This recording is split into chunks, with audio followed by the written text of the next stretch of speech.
سہیل کیانی صاحب نے ہمیں جوائن کیا ہے. آپ سینئر اکانومسٹ ہیں اور ایکس بینکر بھی رہے ہیں اور ہمیں اسکائپ کے ذریعے جوائن کر رہے ہیں. پاکستان کے ریناؤنڈ اینالسٹ مرزا سولنگی صاحب, بہت بہت شکریہ مرزا سولنگی صاحب اور آپ دونوں پینلسٹ کا آپ نے ہمیں جوائن کیا ہے.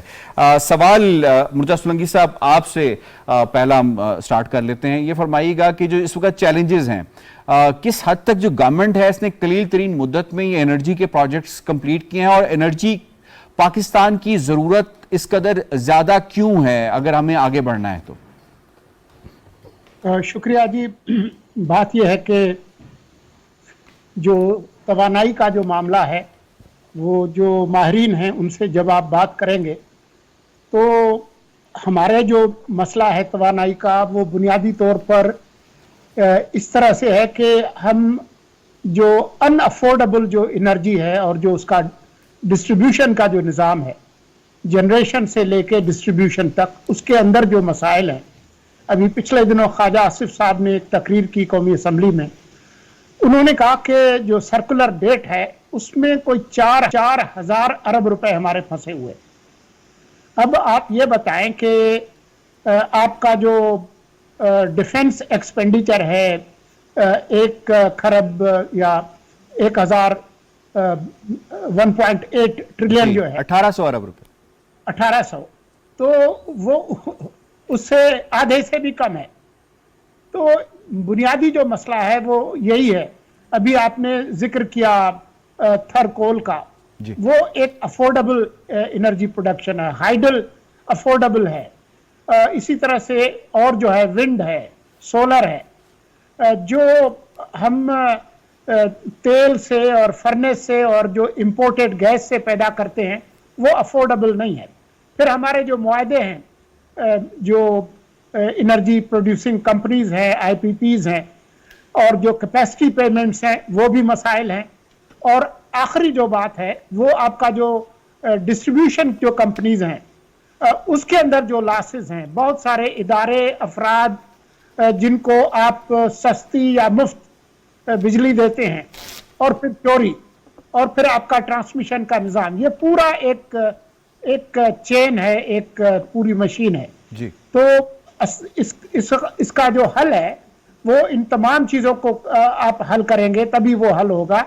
لیکن جو بنیادی بات ہے کہ جو خود انرجی ریفارم ہے وہ پورے جو اکنامک ریفارمز ہیں اس کا ایک حصہ ہے. وہ یہ نہیں ہوگا کہ آپ صرف انرجی کا ایشو حل کریں گے, آپ پاپولیشن کا حل نہیں کریں گے, آپ سول ریفارم کا حل نہیں کریں گے, آپ ایلیٹ کیپچر کو نہیں روکیں گے, آپ زرعی انکم ٹیکس کو چھوڑ دیں گے, آپ ریٹیل جو ان ٹیکس ہے اس کو چھوڑ دیں گے. جب تک آپ تمام چیزوں کو ایک ہول طریقے سے نہیں لیں گے تو آپ اس 23واں یہ IMF پروگرام ہے, پھر یہ 56واں بھی ہو سکتا ہے, لیکن یہ ملک کے لیے اچھا نہیں ہے, قومی سلامتی کے لیے بھی اچھا نہیں ہے, اور ملک کے عوام کے لیے بھی اچھا نہیں. ویری امپورٹنٹ, نیشنل سیکیورٹی کے لیے بھی یقیناً ہماری اکنامک اسٹیبلٹی بہت ضروری ہے. سید خالد مصطفیٰ صاحب یہ فرمائیے گا, ماضی میں ہم نے دیکھا کہ ہمارا بہت زیادہ رجحان تھرمل کی طرف رہا, کوئک فکس کہ بس پلانٹ لگائیں, اس میں فیول انجیکٹ کریں اور وہ بجلی پیدا کرنا شروع کر دے. ہمارے جیسا کنٹری جس کا بیلنس آف پیمنٹ کا بہت زیادہ پرابلم رہا ہے, 22 سے 30 بلین ڈالر کا ہم ہر سال جو ہے آئل امپورٹ کرتے ہیں, تو کیا ہم اسے فردر افورڈ کر سکتے ہیں؟ فردر تو افورڈ کرنے کی گنجائش نہیں ہے ہمارے پاس, کیونکہ اب اس وقت جو ڈالر لیکوڈیٹی کا کرائسس بہت بڑھ گیا ہوا ہے. یہ تو ابھی شکر ہے کہ IMF کا اسٹینڈ بائی ارینجمنٹ ہو گیا ہے اور انہوں نے امپورٹ سے جو ریسٹرکشنز تھیں وہ ختم کر دی ہیں. فیکچولی بات یہ ہے کہ میں آپ کو بتانے یہ چاہ رہا ہوں کہ جو پاکستان میں جو ڈیسیژن میکنگ ہے نا, یہ شروع ہو جائے آپ 1994 سے. اس سے پہلے جو سناریو تھا انرجی سیکٹر کا وہ دیکھ لیں, اس وقت انرجی کا بہت بڑا ڈیفیشٹ تھا, اور اس ڈیفیشٹ کو ختم کرنے کے لیے ایک ری ایکٹیو پالیسی بنی تھی 1994 کو. ری ایکٹیو پالیسی وہ ہوتی ہے جب ایک کرائسس مانسٹر بن جاتا ہے تو آپ جلدی میں ایک پالیسی بناتے ہیں, اور وہ اس میں آپ وہ جو برین سٹارمنگ بھی نہیں کر پاتے, لیکن وہ کہتے ہیں جلدی جلدی کریں یہ کام. تو 1994 پالیسی کے تحت IPPs آئے تھے, تو وہ بڑی مہنگی بجلی تھی.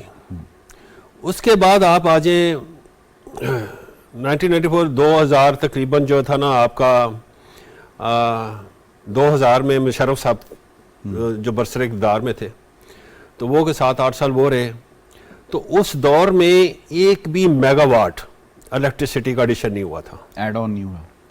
اور آپ کو یاد ہوگا کہ 2007 میں اور 2006 کے مڈ میں الیکٹریسٹی کرائسس اور گیس کرائسس جو تھا نا وہ اس نے جنم لے لیا تھا، اور سرکو ڈیٹ بھی پہلی دفعہ اس دور میں ہوا تھا، کیونکہ اس پورے رجیم میں جو اکانومی تھی وہ کنزیومرزم بیسڈ اکانومی تھی، انڈسٹریلائزیشن نہیں تھی، اور بس باہر سے امپورٹ آتی تھی، ریمیٹنسز آتے تھے، لوگ خرچے کرتے تھے، باہر سے چیزیں آتی تھی، بس یہ کنزیومرزم بیسڈ اکانومی تھی. جو ہی وہ دور گیا اور 2008 میں میرے خیال پیپلز پارٹی کی گورنمنٹ آئی تو وہ جو ایک ہوا بنا ہوا تھا، ببل بنا ہوا تھا اکانومی کا، وہ فوراً بسٹ ہو گیا کنزیومر بیسڈ اکانومی، کیونکہ کنزیومر بیسڈ تھی. اور وہ کیا تھا کہ گیس کرائسس کو انہیرٹ کیا، الیکٹریسٹی کرائسس کو انہیرٹ کیا. تو وہ جو اگلی گورنمنٹ آئی اس نے وہ بھی اس پہ پریشر یہ تھا کہ اس وقت کی جو تھا نا supreme court led by Chaudhry Iftikhar, انہوں نے اس کو سانس نہیں لینے دیا، اور وہ چاہ رہے تھے کہ یار رینٹل پاور پلانٹس کی طرف چلے جائیں، لیکن وہ بھی کام نہیں ہوا. کارکے والے آئے تو وہ بھی زیادہ نہیں ہوا، وہ جو تھا نا آل دا ٹائم وہ سپریم کورٹ سے ٹف ٹائم انہیں مل رہا تھا، بلکہ چلنے نہیں دیا. کارکے نے تو کیس بھی کر دیا تھا. بالکل صحیح بات ہے. تو وہ جو ہے نا ملٹی پلائی ہوتا گیا کرائسس. مین وائل مسلم نون کی گورنمنٹ آ گئی. اس وقت کا جو تھا آپ کا لوڈ شیڈنگ جو ہوا کرتی تھی وہ تقریباً 24 گھنٹے میں سے 20 گھنٹے لوڈ شیڈنگ ہوا کرتی تھی. تو جب وہ آئے تو وہ یہ سلوگن لے کے آئے تھے کہ ہم نے الیکٹریسٹی کرائسس کو ختم کرنا ہے. اگین انہوں نے چونکہ پریشر بہت تھا اور سرکولر ڈیٹ کو بھی اور بہت زیادہ مانسٹر بن چکا ہوا تھا الیکٹریسٹی کرائسس، تو انہوں نے پھر ریئیکٹر پالیسی بنائی. سی پیک کے پروجیکٹس بنائے تمام کے تمام import based on imported fuel. Imported تھا آپ کا کول، اور جو L N G based power plants یہ ہر والا جو کول ہے وہ تو امپورٹڈ نہیں ہے. نہیں، وہ اس وقت نہیں بنا تھا. باولپور کی بات کر رہے ہیں، میں اس پورٹ قاسم کی بات کر رہا ہوں، ساہیوال پروجیکٹ کی بات کر رہا ہوں. ٹھیک ہے نا. تو یہ بنائے انہوں نے، اور کچھ جو تھے نا سی پیک کے انڈر ضرورت بہت زیادہ سی پیک کے انڈر نہیں تھے کچھ پروجیکٹ، لیکن وہ چائنیز ہی بنا رہے تھے. وہ R L G based power plants تھے. بھی تو بنا نا اگین وہ امپورٹڈ پروجیکٹ تھا. نہیں، وہ جو اس کا تسلسل ہے وہ بڑے پرانا چلا آ رہا تھا. وہ پیپلز پارٹی کے دور سے، مشرف کے دور سے کنسیو ہوا، پیپلز پارٹی کے دور سے وہ آنا شروع ہوا تھا. لہٰذا وہ تو لانگ جسٹیشن کا پروجیکٹ تھا، تو وہ ظاہر ہے کمپلیٹ ان کے دور میں ہوا تھا. تو وہ ایسی بات نہیں ہے. لیکن یہ جو تھا نا R L N G based power plants لگائے ہم نے، امپورٹڈ فیول تھا سارا کا سارا. اب یہ ہمیں ہانٹ کرنا شروع کیا کہ کیا کریں. اب یہ لیکوڈیٹی کرائسس جب آیا نا، ڈالرز لیکوڈیٹی کرائسس، تو پھر انہوں نے ہمیں imported fuel based power plants نے ہانٹ کرنا شروع کیا.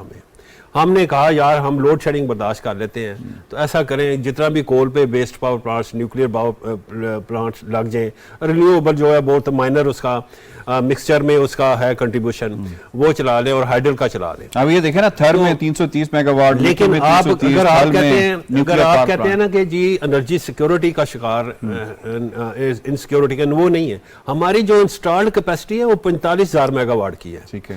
لیکن یہ ہے کہ ہم اب امپورٹڈ فیول پہ نہیں چلا سکتے، اور اب چونکہ آر ایل این جی کی پرائسز کم ہوئی ہیں تو اب ہم سپاٹ جو نا کارگوز بھی نہیں لے سکتے، کیونکہ ہمارے پاس لیکوڈیٹی کرنچ بہت ہے، پیسے نہیں ہے، ڈالر ہی نہیں ہے. تو جو ایل سیز کھلی ہوئی ہیں جنہوں نے امپورٹس کرنی ہے ان کے لیے تو ہے، کیونکہ ابھی ریسٹرکشن ختم کی ہے، تو وہاں سے اب 2 سے 3 بلین ڈالرز ایپوریٹ ہو جانے ہیں. 12,000 کنٹینر وہاں پہ کھڑا ہے. ٹھیک ہے. آپ نے ریسٹرکشن ختم کرنے کے حوالے سے بات کی، میں اس میں شامل کروں گا سہیل کیانی صاحب کو. سہیل کیانی صاحب تھوڑا سا آپ یہ، کیونکہ ہم پہلے سیگمنٹ ذرا بات کر رہے ہیں انرجی کے حوالے سے کہ کیا وجہ ہے کہ ہمیں ہمیشہ سے انرجی کا اور مہنگی انرجی کا سامنا کیوں کرنا پڑتا ہے. پرابلم مینجمنٹ میں ہے، آپ کو لگتا ہے ڈسٹریبیوشن کی وجہ سے یہ بہت بڑے مسائل آ رہے ہیں، ریکوری کے ایشوز آ رہے ہیں، اور اس کی وجہ سے پھر ایک عام آدمی کو مزید ٹیرف کا سامنا کرنا پڑتا ہے. ان یور اوپینین پرابلم کہاں کہاں لائے کرتا ہے؟ اگر پروڈکشن کی ہماری کیپیسٹی ہے 45,000 میگا واٹ، لیکن پرابلم پھر بھی لوڈ شیڈنگ کا ہے. دیکھیں یہ جو آپ نے 3-4 چیزوں کے بارے میں بات کیا، it is all of the ابو. کہ ہماری جو ہے نا، ایک ہوتی ہے لانگ ٹرم پلاننگ، ہوتی ہے شارٹ ٹرم پلاننگ. اگر آپ کی لانگ ٹرم پلاننگ ٹھیک نہ ہو، if you don't plan then you plan to fail. تو ہماری پلاننگ ٹھیک نہیں ہوئی. ایک زمانہ تھا ہم چھوٹے تھے, ایوب خان کی حکومت تھی, تو کیا نام ہے وہاں PIDC جیسے ادارے بنے تھے, تو اس میں وہ پلان کرتے تھے 5 ایئر پلان, اس میں اتنی پروڈکشن ہوگی, اتنا ہمارا کنسمپشن ہے اور اتنا ہمارا سرپلس یا مائنس ہے, تو اس پہ پلاننگ ہوتی تھی. ڈاکٹر محبوب الحق پلانس بالکل ٹھیک. تو اب یہ ہے کہ اس وقت آبادی کم بھی تھی. اب یہ ہے کہ لوگ یہ ریئلائز نہیں کرتے کہ سب چیزوں کی جڑ جو ہے نا کچھ چیزیں ہیں. اب لوگ یہ ریئلائز نہیں کرتے کہ 2 چیزیں جو ہیں اس ملک میں بہت اہم ہیں اور کوئی بات ہی نہیں کرتا اس کے بارے میں. پہلی بات سب سے یہ ٹیررزم جو تھا پہلے اور یہ تھا وہ تھا, وہ بعد کی باتیں ہیں, وہ بھی کنسرن ہیں, لیکن جو سب سے اہم 2 باتیں ہیں وہ ایک ہے اوور پاپولیشن. آپ کی پاپولیشن 3% گرو کر رہی ہے, تو اس سے یہ ہے کہ 6 ملین. مرتضیٰ سولنگی صاحب ہمیشہ اپنی ہر ایک انالیسس کے اندر اس کی طرف لازمی نشاندہی کرتے ہیں. تو ایک تو یہ ہے. اچھا, دوسری جو چیز ہے اس کے بارے میں بھی کوئی بات ہی نہیں کرتا, صحیح, کلائمیٹ چینج. یہ جو ملک ہے یہ اتنا متاثر ہے کلائمیٹ چینج سے کہ فلڈز آئے, کیا نام ہے, زلزلے آئے, خدا نہ خواستہ, اللہ بہتر جانتا ہے کہ ہمیں اللہ بچائے ان چیزوں سے, لیکن ہمیں پلان کرنا چاہیے ان چیزوں کے لیے. اب جہاں تک آئی انرجی کی, تو انرجی کیا ہے؟ ہائیڈرو کاربن انرجی ہے, سولر ہے, تھرمل ہے, واٹر ہے. تو اس میں سے آپ کو ایک ایلوکیشن آف انرجی چاہیے. تو آپ نے بالکل درست کہا, اور آئی تھنک سولنگی صاحب بھی کہہ رہے تھے کہ یہ جو thermal hydrocarbon is not palatable, it is not sustainable. ہاں, اگر آپ اپنے ملک میں گیس اور آئل اور ڈھونڈ لیں پھر ٹھیک ہے. تو یہ ہے کہ یہاں پر ایک چھوٹی سی چیز میں نے عبداللہ یوسف کو کہی تھی, جو کہ یہ فیڈرل سیکرٹری تھے FBR کے, اور یہ بلکہ آئل منسٹر بھی رہے تھے. جب میں سنگاپور میں کام کرتا تھا کافی 2-4 فورن بینکس کے لیے, تو میں وہاں پر پاکستان کی انرجی پالیسی دیکھتا تھا. تو اس میں یہ ہے کہ ہم نے ایز اے بینک کافی پیسے بھی انویسٹ کیے تھے IPPs میں, کیونکہ اتنا زبردست ریٹرن آ رہا تھا, بلیو نہیں کر سکتے. جس نے بھی وہ ڈیل کی تھی اس نے ٹھیک طرح سے دیکھا نہیں تھا. لیکن یہ جو ریٹرن آن انویسٹمنٹ ہے, جہاں پر زیادہ ہوگا تو وہیں پیسہ بھاگے گا. تو پاکستان کا بہت زبردست ریٹرن تھا. اس وقت آپ جائیں UAE میں, جائیں UAE میں, Abu Dhabi has 12% of the world's oil reserves. آپ کو معلوم ہے کہ ان کا جو کاسٹ آف الیکٹریسٹی سولر سے 2.9 cents per kilo what our ہے. ہم پتہ کتنا پے کر رہے تھے IPP کو, سولنگی صاحب بہتر جانتے ہیں, ہم اس کا کوئی 4-5 گنا زیادہ دے رہے تھے. تو یعنی کہ آپ اپنا کاسٹ ہم کمپیٹیبل کیسے ہوں گے ایکسپورٹس کے پوائنٹ آف ویو سے؟ کاسٹ آف ڈوئنگ بزنس ہمارا بہت بڑھ جائے گا. بالکل بڑھ گیا ہے. اگر آپ کا انرجی کاسٹ ہائی ہے تو ہر چیز افیکٹ ہوتی ہے. ٹھیک ہو گیا, ٹھیک ہے سر, آپ کا پوائنٹ آ گیا. اس پہ ہمارے ساتھ موجود ہیں اس وقت حسان داؤد بٹ صاحب, ایکس ڈائریکٹر ہیں CPEC پروجیکٹس کے حوالے سے, اور ایکس CEO ہیں بورڈ آف انویسٹمنٹ KPK کے بھی رہے ہیں. حسان صاحب, بہت بہت شکریہ, آپ نے ہمیں جوائن کیا ہے. ذرا بات کر لیتے ہیں چائنیز کے حوالے سے, کیونکہ آپ کی کافی قربت رہی ہے اور آپ نے کافی کلوزلی ان کے ساتھ کام کیا ہے. کیا وجہ ہے کہ 10 سال CPEC کو ہو چکے ہیں, CPEC کی جو ایکسپیکٹیشنز تھی عام آدمی کی کہ یہ ہمارے it's going to be a game changer, ہمارے سارے مسائل کا حل اس پروجیکٹ کے اندر ہے, وہ حل ہمیں اب تک کیوں پیش نہیں کر پایا؟ اس وقت ایز پر جو ابھی ایئر چل رہا ہے 2023, اس میں تو ہمارا CPEC 2.0 جو ہے وہ فنکشنل ہو جانا چاہیے تھا. کیا ریزنز تھی؟ کیا پولیٹیکل ریزنز تھیں, سیکیورٹی ریزنز تھیں, کیا ایسی ریزنز تھیں جس کی وجہ سے چائنیز اس طرح سے انویسٹ نہیں کر پائے پاکستان میں جس طرح وہ چاہتے تھے, جو پلان تھا؟ Your take sir. جی thank you very much Yasir, آپ کا بہت اچھا کوشچن ہے, especially in the context of the discussion جو ہو رہی تھی. دیکھیے, سب سے پہلے تو یہ سمجھنا ضروری ہے کہ ہمیں اتنی ہی ایکسپیکٹیشن کسی بھی انیشیٹو سے لگانی چاہیے جتنا وہ ڈیلیور کر سکے.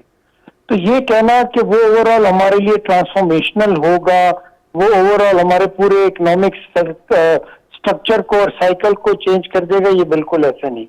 یقیناً CPEC ایک اسٹیمولس ہے اور رہے گا جب تک یہ پروجیکٹ چل رہا ہے فار آر اکانومی.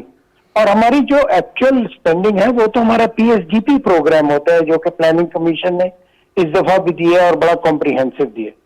اب جو چیز ہمیں یہ سمجھنے کی اور کہاں ہم سے غلطیاں, یہ میں آپ کو ہائی لائٹ کر دیتا ہوں. اور یہ صرف ہمیں یہ اس تناظر میں, کیونکہ آپ کا پروگرام بہت وائڈر ڈسکشن میں جا رہا ہے اور بہت اچھی بات ہے, تو اس لحاظ سے ہمیں وائڈر سوچنا چاہیے کہ ہم نے CPEC اور CPEC کے علاوہ بھی انویسٹمنٹ کو ٹریک کرنا ہے. پاکستان کے اندر, کیونکہ جب تک آپ انویسٹمنٹ نہیں لائیں گے, جب تک آپ انویسٹمنٹ باڈیز اور جو ریگولیشنز ہیں ان کو ریسٹرکچر نہیں کریں گے, تو پھر آپ کو ہر تھوڑی دیر بعد یہ بوم اور بس سائیکل آتی رہے گی, اور پھر آپ کو یہ چیلنجز آئیں گے ہر دفعہ. حسان داؤد بٹ صاحب یہ فرمائیے گا, کیا چائنیز واقعی ہم سے ناراض نہیں تھے جب فائنینشیل ٹائم کو ہمارے ایک ایکس وفاقی وزیر نے ایک انٹرویو میں چائنا کے اوپر کچھ اس طرح کی باتیں کی تھی جس کی وجہ سے چائنیز ناراض تھے؟ کیا واقعی چائنیز نے اپنی انویسٹمنٹس ہولڈ نہیں کر لی تھی جو کہ پولیٹیکل سینیریو پاکستان میں بنتا جا رہا تھا اور چائنیز کے حوالے سے جو انوائرمنٹ بنتا جا رہا تھا, کیا یہ وہ فیکٹرز نہیں تھے جس کی وجہ سے سلو ڈاؤن ہوا ہے ان کا پروگریس؟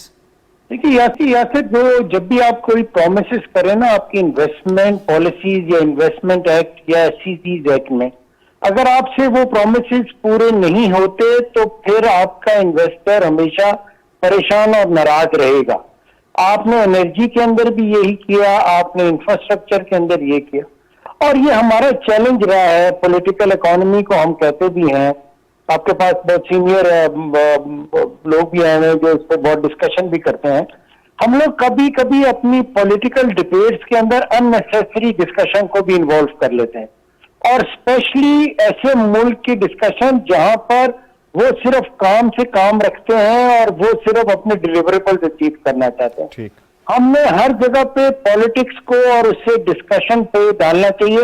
اور اگر آپ دیکھ لیں یاسر, آپ نے خود بھی اس پہ بہت ریسرچ کی ہے کہ ہمارا کنٹینیوٹی آف پالیسی ایک بہت بڑا ایشو ہے ہمارے ہاں, اور اس کو ہم پالیٹکس کے ارد گرد گھماتے ہیں, لیکن ہمیں اس کے اندر ریفرین کرنا ہوگا اپنی کنٹینیوٹی پالیسی کو. اور میں اسی لیے ہر جگہ پہ یہ بات کہتا ہوں, ہر چیز اپنے کہیں جو بھی میں اپنی رائے دیتا ہوں as a scholar and university professor, کہ ہمیں I think across board charter of economy کی طرف جانا ہی پڑے گا. اور وہ ہماری انویسٹمنٹ, ہماری جو انویسٹمنٹ ہے اور جو فارن انویسٹمنٹ ہے, دونوں کو کے بہت سارے رسک کو میٹیگیٹ کرتا ہے. اگر انویسٹر کو یہ ایشورنس ہو کہ جی یہ اکراس پارٹی اور اکراس پولیٹیکل اسفیئر یہ ہمیں ایشورنس دے رہے ہیں کہ انویسٹمنٹ آپ کریں, تو پھر ہوگا. اور یقیناً چائنیز. اچھا حسان صاحب ذرا ایک اور بات بھی بتا دیجیے گا, یقیناً آپ سے ہم خبر بھی لینا چاہ رہے ہیں, تو یہ فرمائیے گا کہ ابھی چائنیز سی پیک 2.0 کے حوالے سے ان کی کیا پلاننگ ہے؟ پاکستان میں آ رہے ہیں کیونکہ گورنمنٹ تو یہ کہہ رہی ہے, پروفیسر احسن اقبال صاحب بھی یہ کہہ رہے ہیں کہ جی دے آر کمنگ, اور سی پیک 2.0 جو ہے فنکشنل ہونے جا رہا ہے. جو 9 اسپیشل اکنامک زونز ہیں جہاں پہ آپ اور ہم اور مرزا سولنگی صاحب جا کے وزٹ بھی کر کے آئے ہیں, ان کی رپورٹنگ بھی کی ہے, وہ کب فنکشنل ہوں گے؟ کیا آپ کے توسط سے ہم یہ جان سکتے ہیں کہ کوئی نیئر فیوچر میں وہ فنکشنل ہوتے نظر آ رہے ہیں ہمیں؟ دیکھیں, اسپیشل اکنامک زون ہو یا کوئی بھی ایسا سینٹر آف ایکسیلنس ہو جہاں پر آپ نے انویسٹمنٹ کو اٹریکٹ کرنی ہے, اور مرتضی سولنگی صاحب خود اس کو پولیٹیکل فریم ورک سے بھی دیکھتے ہیں اکانومی کو بھی. آئی تھنک کہ ہمیں جو چیز 2.0 سی پیک جسے ہم کہتے ہیں اس میں جو چیز دیکھنی ہوگی اس کو لارجر انٹریکشن رکھنی ہوگی. اینڈ آئی تھنک کہ گورنمنٹ اس سلسلے میں صحیح میجرز لے لی ہے, لیکن میں پھر ریکمینڈ کروں گا کہ ہمیں اس سے زیادہ اور ہر ٹیئر پہ کرنی ہے. اور اس کے اندر میری گزارش آپ کے پروگرام سے ضرور ہوگی کہ ہمیں through the support of both side government ہمیں بزنس ٹو بزنس انٹریکشن بڑھانا ہوگا. اگر آپ بزنس اور ٹرسٹ کرنا ہوگا دونوں سائڈز کے بزنس مین پہ. اگر آپ ٹرسٹ نہیں کریں گے, اور اس کو میں اگر لارجر انویسٹمنٹ کے پوائنٹ آف ویو سے کہوں تو میں یہ کہوں گا کہ گورنمنٹ کوئی بھی ہو یا گورنمنٹ اسٹیٹ اور انٹرپرائزز ہوں, ان کو 2 اسٹیپ پیچھے لینے ہوں گے انویسٹمنٹ سے, اور پرائیویٹ سیکٹر کو 2 اسٹیپ آگے لینے ہوں گے انویسٹمنٹ کو اٹریکٹ کرنے کے لیے. بالکل ٹھیک. اور ہمیں اس سلسلے میں, اور میں بہت خوش ہوں کہ آپ اس طرح کی ڈسکشن کرتے رہتے ہیں انویسٹمنٹ کے پوائنٹ آف ویو سے سی پیک سے. سی پیک ہمارے پاس ایک بہت اچھا انسٹرومنٹ ہے جس کے اندر چونکہ گورنمنٹ ٹو گورنمنٹ تو ہماری انڈرسٹینڈنگ ہے, ایک دوسرے سے کنورجنس آف پالیسی ہے. ہمیں صرف ایک یہ کرنا ہوگا کہ ہمیں 2 یا 3 اسپیشل اکنامک زونز لے کے ان کو سینٹر آف اٹریکشن بنا کے اس کے اندر 1 ونڈو بنا کے, اور 1 ونڈو کا مطلب ون ونڈو جیسا ویتنام میں ہے, لاؤس ٹھیک ہے. میں ہے, کمبوڈیا میں ہے. اور میں خیال ہے کاؤنسل اس کی ریفلیکشن ہے جو آپ بات کر رہے ہیں, اس پر مزید بھی بات کریں گے. مجھے بریک لینی ہے. احسان صاحب بہت بہت شکریہ, آپ نے ہمارے ساتھ جو ہے اپنے ویوز اور اپنا انالیسس شیئر کیا. یہاں پہ لیتے ہیں بریک پر جب واپس آئیں گے تو ٹاپک کو یہیں سے کنٹینیو کریں گے. ساتھ رہیے.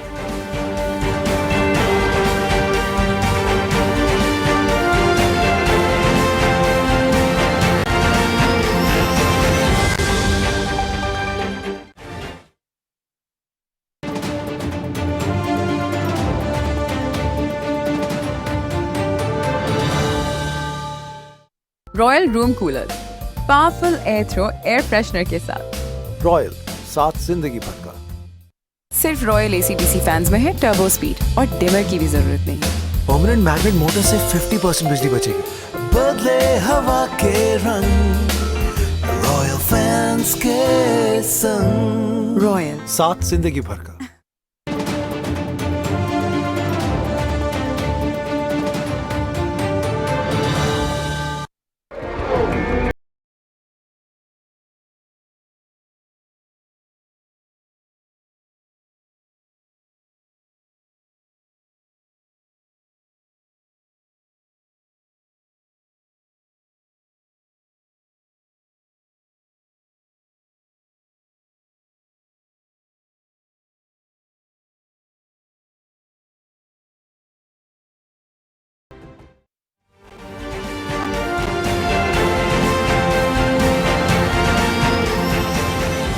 Welcome back. جی مرتضی سولنگی صاحب, آپ کو اس میں انوالو کروں گا. یہ فرمائیے گا کہ یہ بات کی جا رہی ہے اپوزیشن کی جانب سے بھی کہ جو آئی ایم ایف کا اسٹینڈ بائی ایگریمنٹ $3 بلین کا ہوا ہے, اس کو سیلیبریٹ نہیں کیا جانا چاہیے. تو ایک لون ہے, ہم تو لون لینے جا رہے ہیں. یہ فرمائیے گا کہ کیا ان کانسیکوینسز سے اپوزیشن یا وہ جو لوگ نقاد ہیں جو بات کر رہے ہیں, تنقید کر رہے ہیں, ان کانسیکوینسز سے آگاہ ہیں کہ اگر یہ $3 بلین کا ہمارا ایگریمنٹ آئی ایم ایف کے ساتھ اسٹینڈ بائی ارینجمنٹ نہ ہوتی تو پھر کیا ہوتا؟ دیکھیں, جو موجودہ جو حکومت ہے 14 ماہ کی, اس میں جو پہلے 7 ماہ تھے وہ تو اسی میں گزرے ہیں کہ جو آئی ایم ایف کا پروگرام منجمد کر کے پچھلی حکومت گئی تھی اس کو کسی طرح سے بحال کرایا جائے. آپ کو یاد ہوگا جی کہ جو سابق وزیر خزانہ تھے انہوں نے ایک حد تک اس کو شروع بھی کیا, لیکن جو سیاسی جو انتشار تھا, لانگ مارچز اور جی آج کا دھرنا اور کل کا دھرنا اور جی اسلام آباد پہ قبضہ کر رہے ہیں تو پنڈی پہ قبضہ کر رہے ہیں, تو اس سیاسی عدم استحکام نے بھی ایک طرح سے ایک اپنا اثر دکھایا.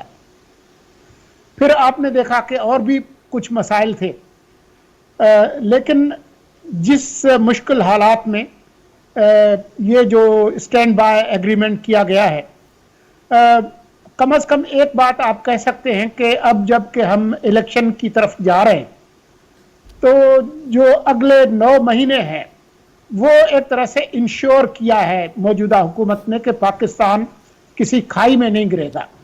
اور کیونکہ اگست کے وسط کے بعد نگران حکومت آئے گی جی, اور ہمیں نہیں پتا کہ جی آئی ایم ایف نگران حکومت سے تو ڈیل نہیں کرے گی تو پھر پاکستان کا کیا بننا تھا. تو یہ جو کچھ لوگ اور سیاستدان جو کہ سری لنکا کی وہ دھمکی دے رہے تھے, تو وہ خدشات جو ہے وہ بالکل ایک طرح سے سچے ثابت ہو سکتے تھے اگر پاکستان ڈیفالٹ میں جاتا.